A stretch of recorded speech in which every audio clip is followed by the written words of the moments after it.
جو خبریں چل رہی ہیں جس طرح کہ اسرائیل کے کا جو دورہ کیا ہے ان کے وفد نے،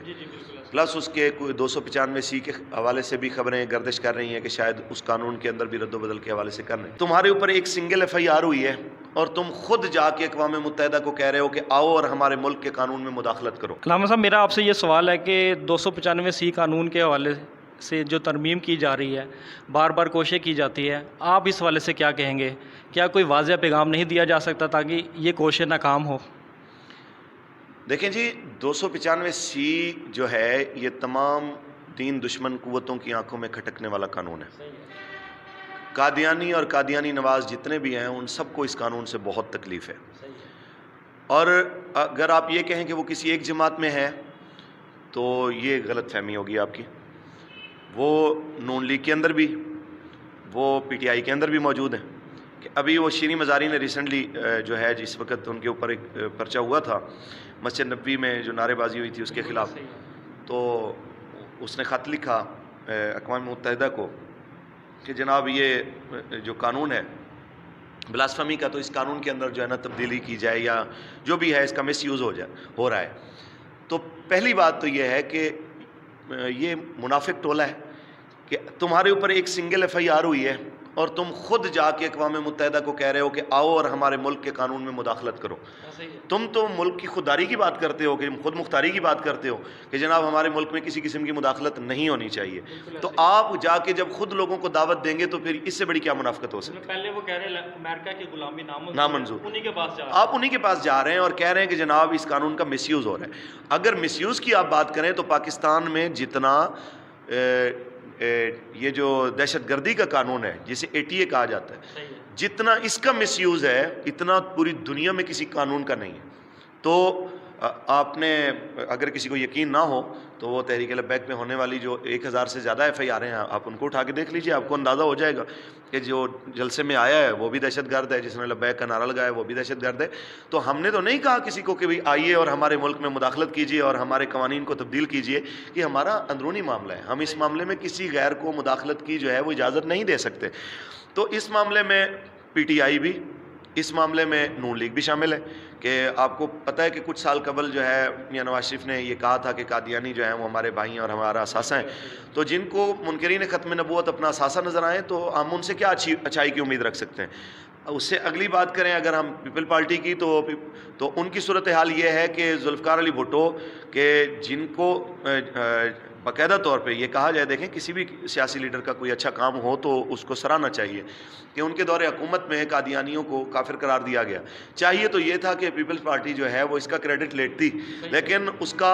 نواسہ بھی اس کا کریڈٹ لینے کو تیار نہیں ہے، اور اس کا داماد بھی جو ہے وہ اس کا کریڈٹ لینے کو تیار نہیں ہے، اور اس کی جماعت بھی جو ہے وہ اعلانیہ طور پہ اس پہ 7 ستمبر ابھی آئے گا، آپ دیکھ لیجئے گا کہ کون ان میں سے جو ہے اس کی بات کرنے کو تیار ہے۔ کوئی بھی نہیں ہے تیار۔ تو ختم نبوت کے معاملے میں، ناموس رسالت کے معاملے میں 15ویں صدی میں اگر آپ کو نظر آئے ہیں کوئی اس معاملے میں آواز بلند کرتے تو وہی مذہبی جماعتیں ہیں، اور آج ان تمام مذہبی جماعتوں کی سب سے بڑی نمائندہ مذہبی اور سیاسی جماعت اگر کوئی ہے تو وہ تحریک لبیک یا رسول اللہ ہے۔ ہمارے ہوتے ہوئے جب تک ہم میں سے کوئی ایک بھی زندہ ہے، نہ تو 295 کے خلاف کوئی اقدام جو ہے وہ کامیاب ہو سکتا ہے، اور نہ ہی امتناع قادیانیت آرڈیننس کے خلاف جو ہے وہ کوئی کارروائی ہے جو وہ کامیاب ہونے دیں گے انشاءاللہ۔ یہ ان کی غلط فہمی ہے، ان کو لگ پتہ جائے گا اگر کوئی ایسی بات ہے تو ہم انہیں واضح طور پہ بتا چکے ہیں کہ امیر محترم نے جو بات کی ہے اس تھوڑی بات کو بہت سمجھا جائے، عقل مند کے لیے اشارہ کافی ہوتا ہے۔ اچھا، موجودہ جو حکومت ہے PDM کی حکومت ہے، کیا آپ اس کو ٹھیک دیکھتے ہیں کہ یہ کام ٹھیک کر رہی ہے؟ کیا ان میں بھی بہت ساری غلطیاں کوتاہیاں جو خان صاحب کر چکے ہیں؟ دیکھیں جی، پہلی چیز میں اتنا کہنا چاہتا ہوں کہ ابھی جو خبریں چل رہی ہیں جس طرح کہ اسرائیل کا جو دورہ کیا ہے ان کے وفد نے، پلس اس کے کوئی 295 کے حوالے سے بھی خبریں گردش کر رہی ہیں کہ شاید اس قانون کے اندر بھی رد و بدل کے حوالے سے کر رہے ہیں۔ اگر یہ واقعتاً ایسا کر رہے ہیں تو ان سے بڑا نالائق بندہ کوئی نہیں، اور اگر یہ کریں گے تو یہ سمجھ لیں کہ یہ ان کی غلط فہمی ہے، عمران بیچارہ تو کچھ تھا نہیں، یا یہ سمجھ رہے ہیں کہ شاید عمران کی طرح باقی سارے جو ہیں وہ شیلنگ شلنگ دیکھ کے چلے جائیں گے۔ ان کو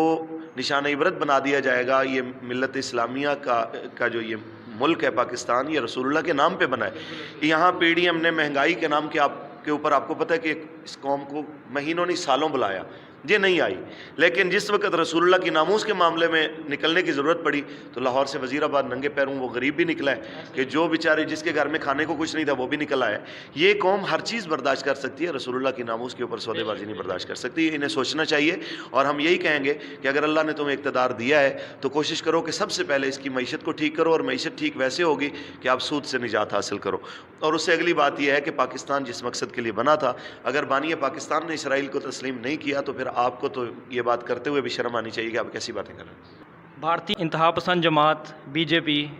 ان کی ایک رکن ہے نپور شرما, انہوں نے کل ایک انٹرویو میں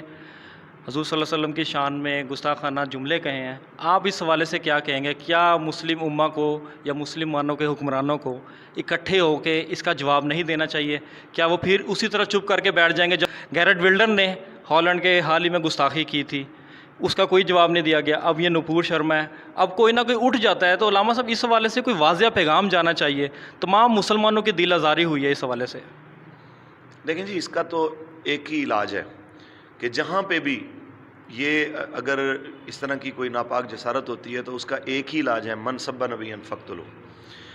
کہ اگر گستاخان رسول کا موقع پہ کلا کما ہوتا رہے گا تو کسی کی جرت نہیں ہوگی کہ دوبارہ اس طرح کا اقدام کرے. جس وقت ہمارے حکمران ذاتی معاملات میں جو ہے وہ ایکسائٹڈ ہو جاتے ہیں اور شدت پسند ہو جاتے ہیں, ایکسٹریمسٹ ہو جاتے ہیں, لیکن ناموس رسالت یا اسلام کے معاملے میں جب بات آتی ہے تو وہ انتہائی پلپلے ہو جاتے ہیں. جب تک ان کی یہ منافقت ختم نہیں ہوگی تو یہ سلسلہ چلتا رہے گا.